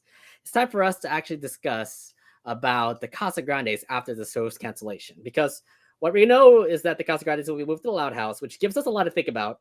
And now it's time for us to break it all down. We have a lot of questions to actually answer here. What we think the future will hold for this Latino family. Okay, so Omid, first off, how do you think the Casagrandes will be presented? I think it could go one of two ways. Okay, now to give my overall thoughts, we all know the Casagrandes are not going to be shown nearly as much now, like after their cancellation. In terms of the aftermath, let's tell you, it's not going to get much better. Like they are going to have their own focus episodes, but just under the Loud House name for one thing. And another thing too is that the Casagrandes are not going to get nearly as much episodes focused on them anyways, because the Loud House is mainly about the Louds. But all is not lost, okay? Like, that doesn't mean the Casagrandes won't be shown altogether. The Casagrandes will be shown in future episodes. It's just that the amount of episodes that is going to focus on the Casagrandes, let me tell you, like, it's going to be like, for every one episode, there's going to be 10 Loud House episodes. So that's how it's going to go under the Loud House belt. And second off, like, okay, first off, it could go in the similar route to how season 3 was, where you show a lot of Loud House episodes, and then every once in a while, here and there, you have an episode focused on the Casagrandes. First of all, like, for example, Spies Who Love Me was in Loud House season 3, and that mainly focused on Casagrandes in Great Lakes City. And so that's one direction it could go. Another direction I feel it could go is go the Loud House season 4 route, where you show an arc, a Casagrandes arc of series of episodes, like all together bunched up, like a small arc of the Casagrandes just living their lives, and then go straight to the Loud House episodes. That's another way that it could go. But either way, while I am disappointed, obviously, that the Casagrandes won't be having their own show anymore, it's good to know that the Casagrandes will in some way still be shown, even if it's not really under their name. It's more under the Loud House name, but still good on them for not letting the Casagrandes go. I think the one thing that I would say from this whole cancellation of the Casagrandes and moving into the Loud House is the fact that they're not going to be shown as much, because look, the show is the Loud House. So you're going to see a lot more episodes of the Loud House compared to the Casagrandes. Now that the Casagrandes pretty much don't have their show anymore, you don't have as much focus episodes for the Casagrandes. So it's like you'll have maybe 3, 4, 5 episodes that'll come in, like, of the Loud House, and then a Casagrandes episodes come in, and then another batch of Loud House episodes, and the Casagrandes episodes come in. To say the least, like, there'll be like 5 or 6, 7 episodes of the Casagrandes, and then they're just going to be, and then the rest of the season is going to be all the Loud House. So it's just like there's less representation of the Casagrandes if you move them into the Loud House. And it's unfortunate because we love this family. They were really funny. We love each character in the Casagrandes. But now that they're being reduced to only like a couple episodes in the season, it's just not going to look good to me. It just makes us, I don't know what, it kind of feels like it's a strategy for us to fade away from the Casagrandes because we don't have them shown on Nickelodeon anymore, or not that much. That's not going to happen, okay? Casagrandes will never fade away from us. Not from our heads, not from our hearts. No, Casagrandes will always remain, Casagrandes will always have. But the thing is, like, the Loud House is going to put more Loud House episodes. So we're going to see more of the Louds, but then less on the Casagrandes because it's a Loud House. The Loud House is just going to keep on representing more of the Loud House compared to the Louds compared to the Casagrandes. And it just says, like, it just tells me, like, if you're just going to keep on adding just less and less episodes of the Casagrandes, it does tell me that it's just trying to wither away. Like, what Nickelodeon's trying to do is try to wither away of its Casagrandes. Fingers crossed it doesn't happen like that, but who knows? It just feels like that. The other thing, Omid, when you were talking about that arc thing, I really hope that actually happens. Where, to say, for example, we have a bunch of Loud House episodes and a bunch of Casagrandes episodes in the middle of the season, and then a bunch of Loud House episodes at the end. That would be pretty cool if they actually did that. But if I remember correctly, when season 4 actually did this whole arc thing, people didn't like it. I don't know why, really, but fans didn't like it. No, I remember. I wonder why. People complained the fact that the Casagrandes, why are the Casagrandes showing a lot in the Loud House? This is now the Casagrandes instead of the Loud House. I remember a lot of fans started to complain about it, and I hope they don't come back or anything, because that's a stupid way to say, like, I can't believe the Casagrandes are here. Like, whatever. They just don't have more representation of the Louds. The reason why they complained about it. I remember fans just were all balks about it. I think nowadays it's going to be different because you have to remember, like during the time, during that time, it was before the Casagrandes even aired. But now that it's going to be like post Casagrandes era, let me tell you, like the fans' reactions to the Casagrandes episodes being in the Loud House, I feel they're going to be vastly different because once they got a good look at the Casagrande show and how amazing it really was, and then to see it canceled, like this is pretty much their way of saying, okay, we still have the Casagrandes after all. You know what I mean? Yeah. So, well, let's just see. I mean, like, I would love. I mean, the way that I'm seeing it, if we do it via the arc way, then it would definitely show a lot more of like the Casagrandes. Yes, obviously there's gonna be more focus on the Louds, but it gives more focus on the Casagrandes if they actually have their own arc. Like, say for example, like yeah, every episode would be all about the Casagrande family. So yeah, I mean that would be pretty interesting. But like I said, I feel like the arc way would be the more prevalent way to make sure the Casagrandes don't fade away. But if there's going to be a split between each episode, for like say for example, 5 Loud House episodes, 1 Casagrandes episode, 5 Loud House, 1 Casagrandes episode, that just tells you that this is not looking good for the Casagrandes because they show less representation in the shows now. Yeah, exactly. Like I said, it may fade away from Nick, but the Casagrandes won't fade away from our hearts. Right. So here's another thing. Number 2. Do you think the Casagrandes or the Santiagos will be moving to the Royal Woods in order to accommodate the Loud House? I have a big answer to that. The answer to that question is no. No. The Casagrandes or Santiagos will not, I repeat, not move to Royal Woods in order to accommodate Loud House. They should not move back to Royal Woods. And I'll tell you why. Because it would pretty much, it's a slap in the face to Ronnie Ann's character development. It's a slap in the face to the chemistry Ronnie Ann has with her extended family. And let me tell you, honestly, it's a slap in the face to the Casagrandes as a show as a whole. Because the whole point of the Casagrandes, the whole point of Ronnie Ann and her family playing an integral role in the Casagrandes is so that they can live their own lives. Like pretty much they have their own main roles in a sense. You know what I mean? Like they have their own place with their own family, similar to how the Louds, like Lincoln, has his place with his family, and that helps to make Ronnie Ann, Bobby, and Maria have pretty much their own roles to play. Because way before the Casagrandes, Ronnie Ann was just known as Lincoln's love interest, and Bobby was just known as Lori's love interest. But however, as time passed, and ever since Ronnie Ann and Bobby moved to Great Lake City, they've shown to have much more character than that. They've shown to be their own character. We got more emphasis on Ronnie Ann's character, whether it be through skateboarding, or her love of K-pop, or her friendship with Sid. And then we got more emphasis on Bobby with his time in the Mercado and playing guitar. So honestly, if the Ronnie and Bobby really do move to Royal Woods, it would just be in the slap in the face to all that. So no, I don't think that the Santiagos will move to Royal Woods. And honestly, I'm a firmly believe that they shouldn't ever move to Royal Woods. They should stay in Great Lake City. I know a lot of fans keep on saying that they should move to Royal Woods, but I'm with you, Omid. I say no too. You have so much chemistry already after 3 seasons of the Casagrandes.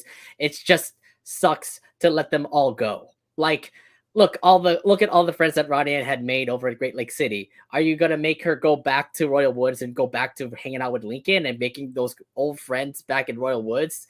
I don't think that's going to happen. I don't think that's going to be a good thing for Ronnie Ann. Same with Bobby, for example. Like he had a best friend with Par over at Great Lake City. Now you're letting that go. That's terrible. And the other thing too is like if the Santiagos move, that's a bad thing. Because the thing is like we're just gonna focus on the Santiagos in Great Lake City in Royal Woods, while the people in Great Lake City we don't even have a focus on anymore. So if like say for example the Santiagos actually move to Royal Woods, they're gonna be focused on them, but not to the Casagrandes, which means like we're not going to see much of Carlos, we're not going to see much of Frida, not going to see much of Rosa or Hector or Sergio or Carl or CJ, everybody there. And we have already like had our establishments of who these characters are. We love them. We love this family. We've watched them 3 seasons wise. And if you're going to say that they're not going to be there in the Loud House anymore, then it's like, it's a slap to a face to us because it says like goodbye to this family. but in a bad way. And I Exactly. mean, yeah, I and they're gonna agree. continue, and it's gonna continue on with Ronnie and Bobby and Maria. No, no, no, no. They need to have everybody there. It's just the Casagrandes for one thing. You pretty much established the fact, like after you put that episode of the Casagrandes in season 2 with Relative Chaos, you already know that this connection is about to happen. Now we have a spin-off series, and now look at the Casagrandes. They turn out to be an awesome family. We've had 3 seasons of this show, and now you're just pretty much fading it all away for just an episode of the Louds compared to like the Casagrandes, and it's like no. I hope if they are going to move the Casagrandes to the Loud House, they just have to make sure that they're going to be in Great Lake City. If they're going to be in like Royal Woods, for example, that's going to suck because we're not going to see much of like what happened in in Great Lake City compared to what they've done in Royal Woods, because they have minimal stuff in Royal Woods compared to what they've done so much in Great Lake City. So yeah, don't move them. Let them stay in Great Lake City, and hopefully those Casagrande episodes that pop up in season 7 show that they're still there.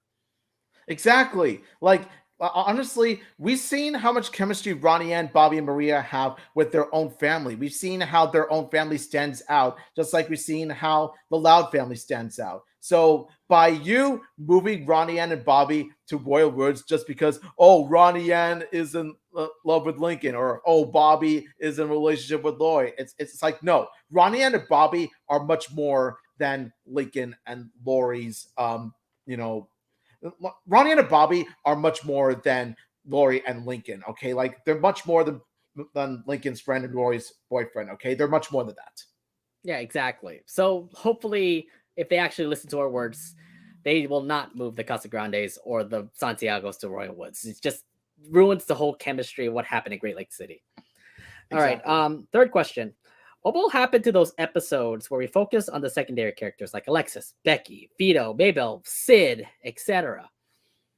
I feel like they're going to be few and far in between, honestly, because when you really That's the bad think part. about That's it, the bad part because we started to love these secondary characters. exactly, that's what makes it a bad thing. That's one of the main reasons why I say that this cancellation is absolutely unacceptable and it's absolutely stupid.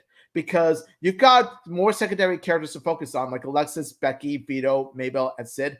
And yet, you haven't gotten us an episode that mainly focuses on Becky. You haven't gotten us an episode that focuses on her and her brother, or her and her girlfriend. So, honestly, I hope you give us that by the time Casagrandes ends, because let me tell you, it's going to be a little bit awkward to see, Becky in her own episode in the Loud House. Like, imagine that, a Loud House episode starring Becky of all characters. It's just interesting because the thing is, like, if they're going to have the Casagrandes move to the Loud House, then there's going to be more focus on the Casagrandes. There's not going to be much focus on the secondary characters, which sucks because I'm starting to love the secondary characters. I started to love, what was it, Margarita and the haircuts that she provides. I'm starting to like Vito because of his episodes that he got. Parr turned out to be a really awesome character and became an awesome best friend to Bobby. And I'm gonna miss the squad that Ronnie Ann will have. Like, yeah, you'll see them pop up, but you don't have like those focus episodes. Like, say for example, Samir having that world record breaking thing, or Carl, for example, or like Alexis, for example, when we saw him have his way with bullies, for example. What's worst of all is that we're not going to see Sid and Adelaide much, which is terrible to me because we already love them in the Casagrandes and they have their own episodes themselves. And if you're going to say they're going to move to the Loud House, then they're going to be there's a sad chance that they're not going to have any focus episodes on them. It just feels like the secondary characters are pretty much like washed away. Like we saw them in the Casagrandes, they have their spotlight. They look great. They're awesome. They look like they're relative to us. But now that they're going to be back in the Loud House, there's possibly like a slow chance for them to actually come back and actually have their own episodes. So it's like you ruined the fact that secondary characters from the Casagrandes are absolutely awesome because you're going to be focusing more on the Casagrandes when they move to the Loud House.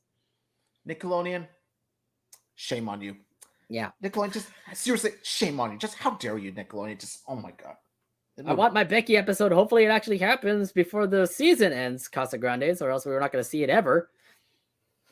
Let me tell you, it's like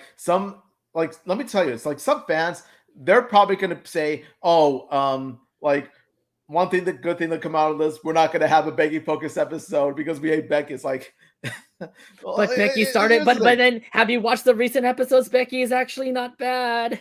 The fans, we don't forget. The fans never forget, though. Fans never forget. But look at the recent episodes of Becky. Okay, she started to help Samir when it comes to that record breaking thing.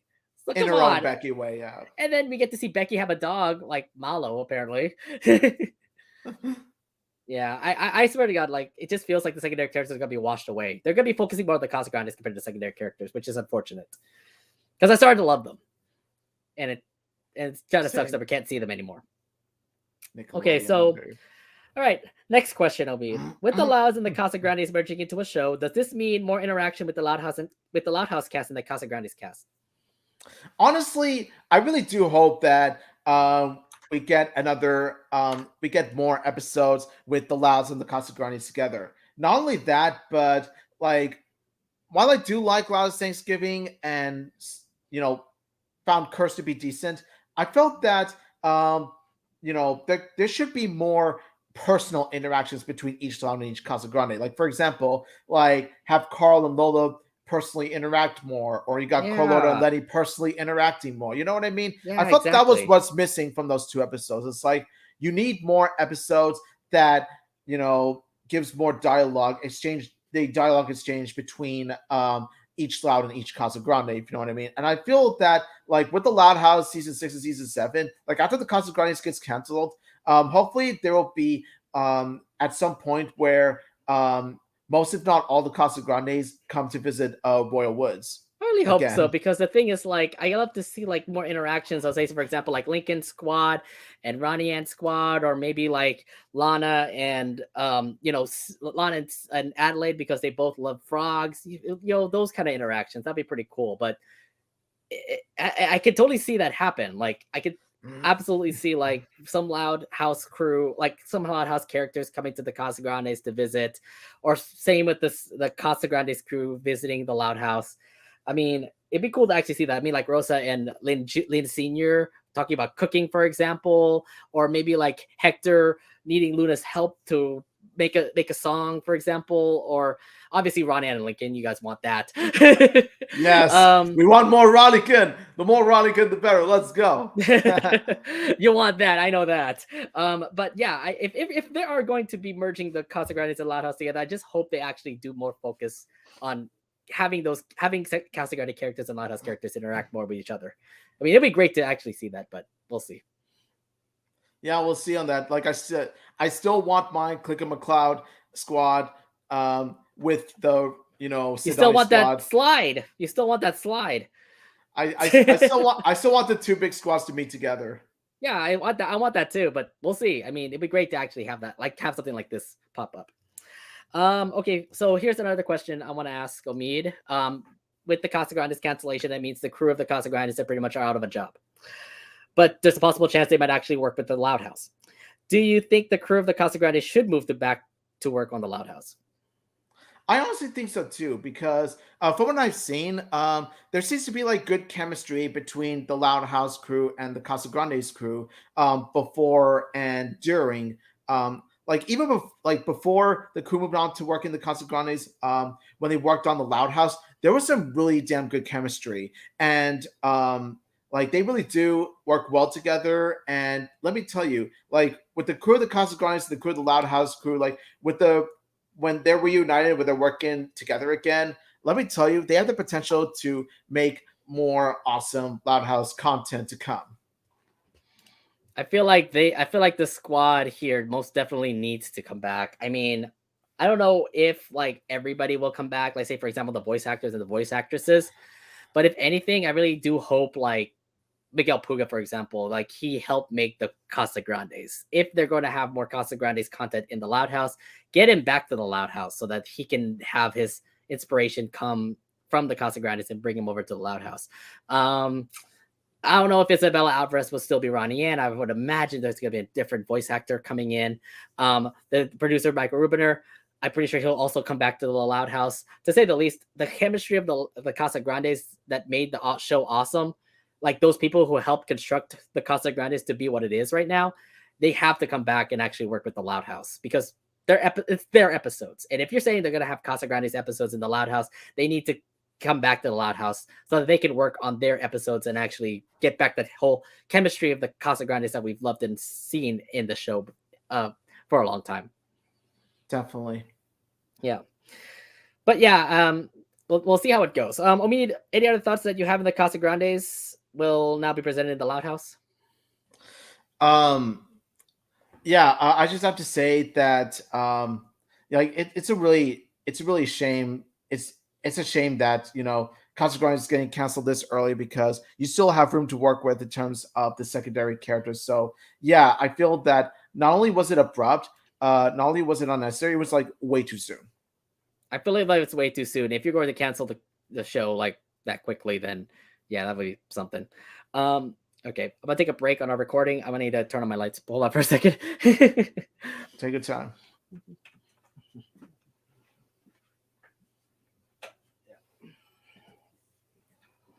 All I had to do was just turn on my lights. I'll edit that in our podcast recording. Sorry about that. And all now back to the show. All right, lastly, we have one more thing. We have one more thing to discuss about, and that is Nickelodeon itself. Why did Nickelodeon decide to cancel the Casagrandes? The main focus definitely is on them and their decision. Given the track record to when it comes to Nicktoons, it has always been the same. To say the least, if your show gets greenlit on Nickelodeon, it gets canceled after like 1 season or 2 seasons. Graciously, the Casagrandes was able to last 3 seasons before the inevitable cancellation, which proves our point yet again. What the hell are you doing, Nickelodeon? Let's just go ahead and just have our thoughts here on why Nick decided to pull the plug on the successful show. Omid, you already have your thoughts about this. Can you explain why you think Nick pulled the plug on the Casagrandes? It's the $1 million question. Not even $1 million question. It's the $1 billion question. Yes. Why did Nickelodeon decide to cancel the Casagrandes? We never know. It's the $1 billion question. But I do have one theory, though, as to why. It's a completely unacceptable theory. It's a theory that pisses me off, but it's a theory I have regardless. And it's regarding a certain Sponge Bobo and how Nickelodeon is so bent on focusing their attention, focusing on milking them dry to the bone, that somehow that they decided to just cast away different shows on Orange SpongeBob. Like, we've seen this happen. Like, we've seen it with Harvey Beaks, It's Pony, and the works. And to see the Casagrandes also be thrown into their pile of trash like that, let me tell you, it is just shameful that they would do this. Just absolutely shameful and quite desperate, because according to Nickelodeon, everybody loves the sponge, right? Like, Nickelodeon is all about SpongeBob. It's like, no, Nickelodeon, you are called Nickelodeon. You're not called Spongelodeon, okay? Get your variety, okay? Focus, improve on your variety, all right? Like you have in the past. Like in the past, you were doing so well. Like, especially in the 90s, you gave as much equal focus to the amount of cartoons. I mean, sure, it was mostly Rugrats, but you also gave the amount of attention to different kinds of cartoons like Rugrats, Hey Arnold, Cat Dog, Ren Stimpy, the works. Nowadays, though, you're focusing on one show and one universe, and that's pretty much it. Like, all the while, okay, like, sure, you still have the Loud House. Like, you are technically focusing on Loud House right now, but let me tell you, from what I've seen, it's 75% focused on SpongeBob and their spin-offs, and 25% Loud House, unfortunately. Like I said, given the track record of what Nickelodeon is doing right now, and look, this has been happening for so long. Like, if you've been noticing, like, ever since the early 2010s, for example, like some hit shows like Teenage Mutant Ninja Turtles, I wouldn't say Avatar just because Avatar ended it on a good note. What was it? El Tigre. A lot of other like cartoons from Nickelodeon back in 2010. They ended up like falling off to the brim just because of what Nickelodeon is trying to do. And obviously the focus is mostly on SpongeBob. So I don't know what Nickelodeon is trying to bank on. I mean, the thing is that even their shows at the moment, like Danger Force or That Girl Lele or Leon Dylan, for example, I don't think they're actually good. That new show Warped is supposed to be like a mix of both Nicktoons and a live action show, because you actually do have references towards old Nickelodeon shows in there. But the main focus is pretty much look at what Nickelodeon is airing recently. It's just mostly been SpongeBob and Loud House, and it just feels like it's just gonna be focusing on SpongeBob. That's one thing. That's one thing that I think Nickelodeon is trying to do. The fact that SpongeBob is pretty much Nickelodeon, like it's pretty much Nickelodeon SpongeBob. But the other thing too is that there could be also ratings as well. Remember, guys, that for Nickelodeon, I don't know what Nickelodeon is banking on ratings, and just a heads up, nobody watches TV anymore, and you just continue to see the ratings dip for pretty much everything. I think Nickelodeon is supposed to take into account of that, and what should they do because of that? Put some shows on Paramount Plus, for example, and look what happens there. Some of those shows turn out to be successful. Look at Big Nate. That turned out to be a hit show. I would have not be surprised if it gets a second season. So if you're going to go that way, why don't you actually have like your shows now start on Paramount Plus? Because I can imagine, like, say for example, that Lori Loud spinoff that will probably, I hope, will be announced. That could be a hit show in Paramount Plus. Other Nicktoons can start in Paramount Plus, and that could also become successful. Look at Star Trek, for example, the Star Trek Prodigy one. That's also being pretty good, getting like a lot of praise. So Nickelodeon should continue with the route of just going to Paramount Plus, putting their Nicktoons in Paramount Plus, because that's how the future is going to be. Instead, they just, I don't know. It just feels like the way that they canceled the Casagrandes in this case, it kind of feels like the Owl House got canceled. Like, are you with me with that, Omid? It just feels like, there's so much potential for the Casagrandes that it got canceled. So that's like the Owl House did when they had so much potential that it got canceled after 3 seasons. So it's something like that. It feels that way. It feels that way, but I think like that's kind of a different situation. It's a similar situation, but in a lot of ways, it's kind of different. Like the Owl House situation to me is worse because with the Casagrandes, like it's at least an episodic episode, so there's not really a one grand story that needs to be fulfilled in some way. With the Owl House, though, on the other hand, that's when like the story cuts short. And that to me is worse because Owl House is a story-driven series. In other words, the Owl House focuses on like one major story being told. Like it's a chain of events. So you're sort of breaking the chain when you're canceling the Owl House. So so honestly, like one thing I'll give like the Casagrandes situation is that yes, the Casagrandes being canceled is bad, but the Owl House being canceled is far worse. Yeah. I mean, to say the least, though, we had a good run with the Casagrandes, and just, I don't know if Nickelodeon is even watching the Casagrandes to be, because I don't know, just like, it's something there. Plus, the other thing, too, is that, every time I keep seeing this, Nickelodeon executives continue to cop on and off. Like, we keep on getting new Nick executives come into the network, and they've always had that focus on SpongeBob. When they had a brand new director come in about a couple years ago, we were thinking, oh, great, this is going to be good for all the Nicktoons that are going to be coming into Nickelodeon. No, we're wrong again. SpongeBob now had 2 spin-offs. Loud House is still continuing on, thankfully. But then you also see the cancellation of It's Pony, which obviously was a terrible thing. It's Pony deserved better. It's Pony deserved better. It was such a wholesome show. Exactly. And it's just, look, and I've said this before. If you're going to pitch a show on Nickelodeon, just be aware that your show will get canceled like after 1 season. And it happened for like so many of the Nicktoons. It's like there's so much potential for some Nicktoons to actually work in Nickelodeon that, it could have worked out fine. I mean, Omid and I would probably agree on this one here. When they canceled Glitch Text, that was, I think, the tipping point for me for Nickelodeon.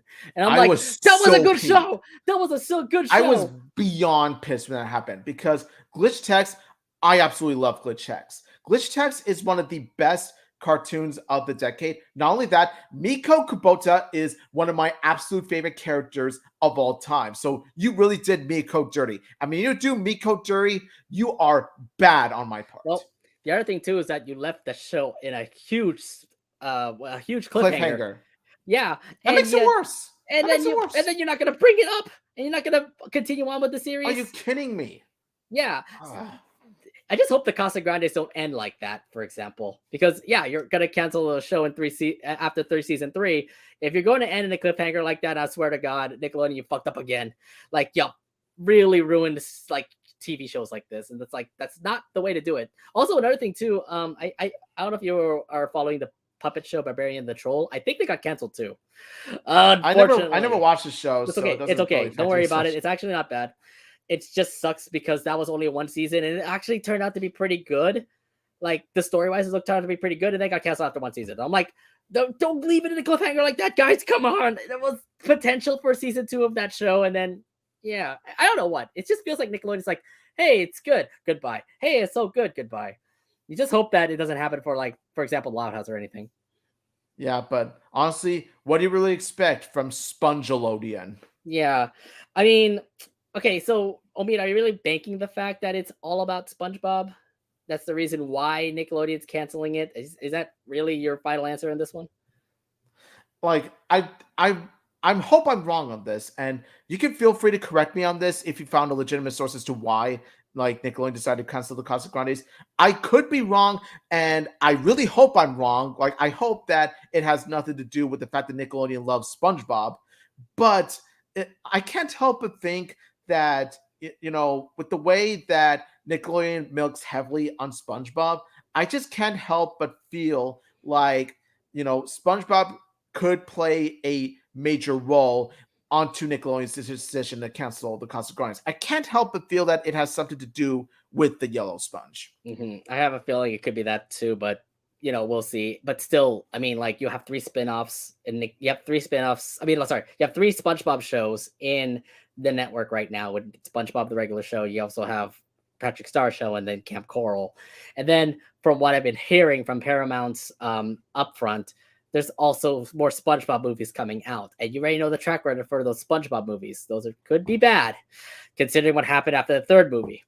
So I'm like, is there really much creativity? Can we really say, like, can you stop just milking the sponge here? Because it just feels inadequate now. Spongelodian. Why Okay, Spongelodian? So one thing about this though is the fact that the Loud House is still here, and the fact that we still have season 7, which is great to hear. Are you at least thankful that the Loud House still exists on their radar for Nickelodeon? Yes, I am. I am thankful for the fact that we still have we still are pretty much in the LoudCasa verse. No matter how the situation turns out, we still technically have a LoudCasa show in a sense. So yes, I am definitely thankful that Loud House is staying alive, and it should stay alive for at least a few more years. Okay, I don't want Loud House to be milked dry to the bone like Simpsons, for example. But at the same time, though, I don't want the Loud House to be cut short either. I want the Loud House to have a significant amount of seasons. So I would say give it like at least until season 8 or season 9, because while you don't want to milk it dry to the bone, therefore risking declining its quality, you also don't want it to be canceled too soon like the Casagrandes either. Yeah, I feel like at the moment that we're seeing right now for Nickelodeon, it just feels like SpongeBob and Loud House are pretty much driving like the network to like its brim heights. I don't know about those live action shows. I don't watch them, but it just feels like SpongeBob and Loud House are definitely bringing the numbers up for Nickelodeon. Loud House itself is absolutely special. And the thing is, like, it definitely does have really good episodes. If it does fall into I don't want it to like fall flat, like what happened to the Fairly Odd Parents, for example. Don't do anything so gimmicky that it will become like the Fairly Odd Parents. No, if it continues to have something, if it continues to have like the success that it is right now with having their own side stories, secondary characters having their own episodes, continuity showing up in the Loud House, then I can totally see the Loud House continuing on with more seasons. But here's the kicker though. It needs to, if you're gonna have the Casagrandes, then you need to have to end in a good way. So let's say, for example, like Lori and Bobby get married, and Ronnie and Lincoln become an official couple to say. Yeah, I would love to see that as the final like episode to say, because if you're going to end like, if let's say for example like say hopefully knock on wood that Loud House is not, it's like Loud House season 7 is the final season. Um, if that's the case, how are you going to end it? And the way you end it better be a good way, because if you end it like in a cliffhanger, but the recent Nicktoons have before, it's going to be all bad again for Nickelodeon. Oh yeah, let me tell you, we are gonna riot. We're gonna riot and hard if you and give a cliffhanger ending. and the other thing too is, what's going to replace the Loud House? Is it just going to be all about SpongeBob if you cancel the Loud House? Yeah, like please do not turn into Sponge. Don't become Spongelodian, okay? Don't. Yeah, honestly, with Spongelodian, I kind of have little faith in that department. It's gonna probably be Spongelodian. If it's gonna happen if the Loud House does get canceled, but that's not possibly gonna happen, knowing that we have more seasons coming up soon. All right. Anything else you want to say about Nick's handling on the show so far after what they did with the Casagrandes? Nothing much to say except I am not happy at all. This is unacceptable, and shame on you, Spongelodian. Most definitely shame on you, Spongelodian. Any more things you want to bring up about the sudden cancellation of the Casagrandes? It was way too sudden. Like honestly, when I first heard this news, I really didn't want to believe it at first. But the more I kept hearing about it, and when I realized that it's actually the truth, the Casagrandes is getting canceled, let me tell you, I was just heartbroken, and pretty pissed at Spongelodian for that drastic move. I'm pretty much with you on that, to be fair. Omi, you pretty much summed up my feelings on that too. Nickelodeon, you kind of fucked up the fact that Casagrandes got canceled like that, and the fact that the Casagrandes is going to move to the Loud House. It just feels like there's no chemistry that'll happen with those secondary characters, with those other characters that we love in the Casagrandes. It just feels like this is going to be more of the Casagrandes show now, compared to like what we've already seen with, like, for example, those secondary characters. That's the most disappointing thing that I would point out when it comes to the cancellation of the Casagrandes. So if this is how the route is going to be, then yeah, goodbye to those secondary characters. I kind of feel sad because we're not gonna have that Becky episode, or we're not gonna. I'm sad we're not gonna have like those episodes that I really wish would happen. But yeah, that is how it is. Okay. Well, that's pretty much it for our episode. But we also do have our fan reaction part of the LoudCasa Talks, where we have a question for you guys to answer, and now we're going to reveal those answers for you guys. The question that we have for you all was, what are your thoughts on the future of the Casagrandes? And now we're going to pick up the best answers for y'all and show it over here on our live stream. So let's start it off. Omi, we have a lot of comments, by the way. So Omi, thank you all for bringing up all these comments here. Bless you all. Bless you all for your amazing comments. You guys are awesome. Your support is what keeps us going. We love you all very much. Mm-hmm. So now we have to like read them up and think about your thoughts about this. All right. So this one came from Johnny Mayero. He said here, hold up, let me zoom in a little bit more here.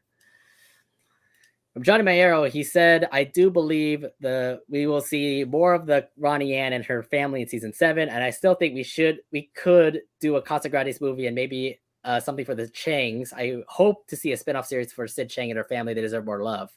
That's unfortunate. I don't think they're going to do a Casagrandes movie. If they're going to cancel season 3, there's possibly no chance of a movie for the Casagrandes to me. Yeah, that's unfortunate. Like ever since the Loud House movie, we've been thinking that there was going to be a Casagrandes movie in the future, but unfortunately, it doesn't seem to be the case anymore due to this absolutely unacceptable decision to cancel Casagrandes for whatever reason. But yeah, listen, I really do hope that you're right. We do get a Casagrandes movie, and I really do hope you're especially right about something for the Changs, because let me tell you, they deserve a prequel episode. Yeah, like, they what happened to do. the Changs before they moved to Great Lake City? They definitely do need. I mean, not a spin-off series. They can't have a spin-off series. I don't feel like that's going to happen. It's not on Nick's At least some spin-off episodes. At least have Chang episodes in the Loud House, which are in the Casagrandes. I mean, if they're not going to do that, then it means like, oh great, the Changs that we all loved is gone now.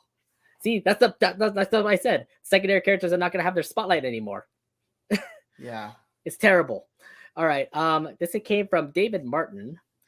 He said, I hope the Casagrandes have episodes dedicated to them in season 7. It's a shame the show got canceled. I initially didn't care about it when it first aired, but it quickly grew on me, and I believe it had just as much potential as the Loud House. The show was actually getting better. He was right on point. It actually, to be honest, he was on point. The show did get better every time the season started to come up, like season 2, season 3. I feel like it continued to get better with the Casagrandes. Yeah, listen, David, I completely agree with everything you just said. Yes, I do hope the Casagrandes get featured in season 7. Yes, you're definitely right that the show got better as it progressed. Yeah, listen, David Martin, like, you spoke the 100% truth on that tweet, man. Like, major shout out to you, bro. We definitely agree with you on that one. All right. This came from our good friend Sunny. She Sunny! said, I hope Miguel and some of the Casa crew moves on over to the Loud House to handle the Casagrandes. My main worry is when the Loud House would forget Ronnie Ann. I'm looking at you season 5.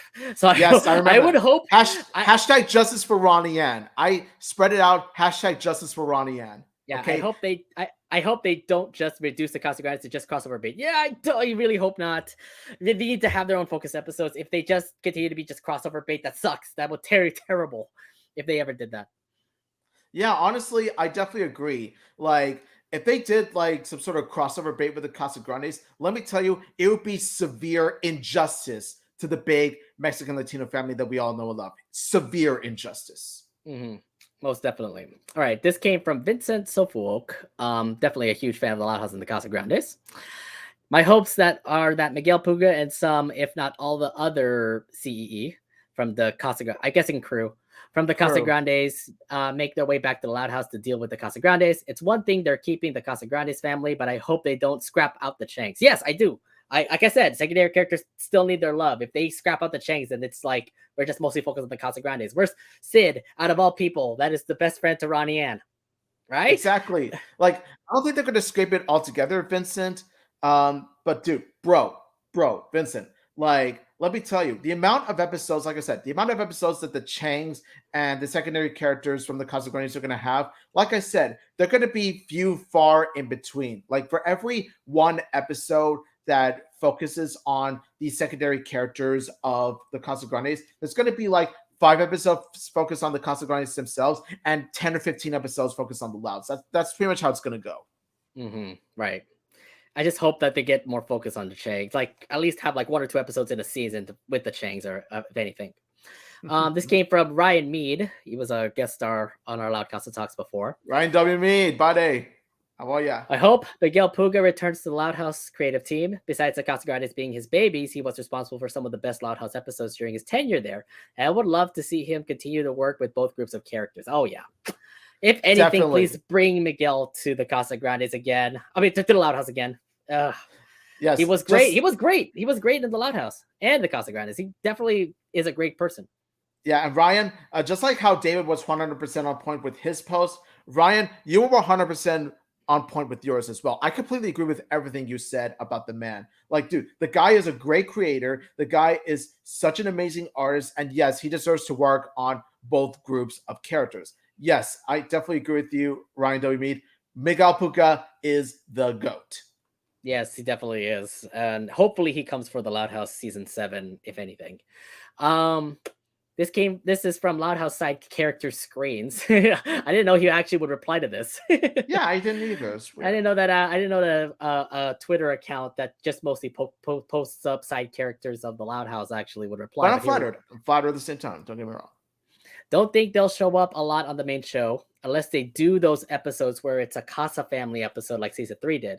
Maybe Ronnie's friends might be salvaged, but it won't be much. To put it short, I'm not expecting a full merger. Also, I'm a no on moving to Royal Woods. See, we're both agreed on that. Thank you. Yes.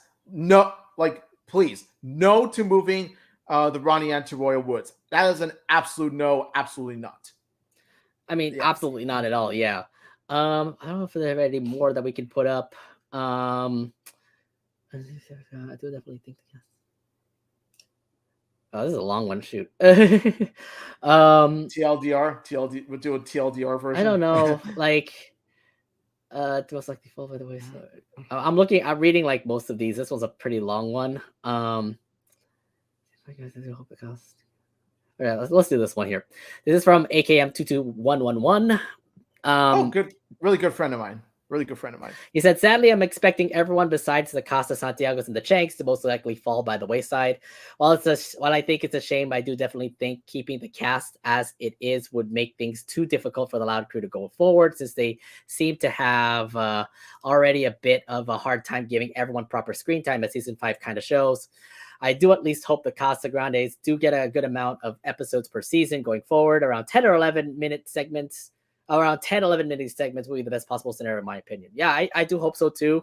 But I'm on the same boat here. Like the Louds and Casagrandes are not going to be showing a lot now because their show's pretty much canceled. They only have like what? Hopefully you're right, AKM, that there will be 10, 11-minute episodes, but we don't know. We don't know how it goes. The Loud House crew needs to understand. Yeah, the Loud crew needs to obviously say something about that, but we'll see. Yeah. I don't think we have any more here. There's a very long one here from Skylar, if you want to read that one. Sure, yeah. Okay. Skylar M.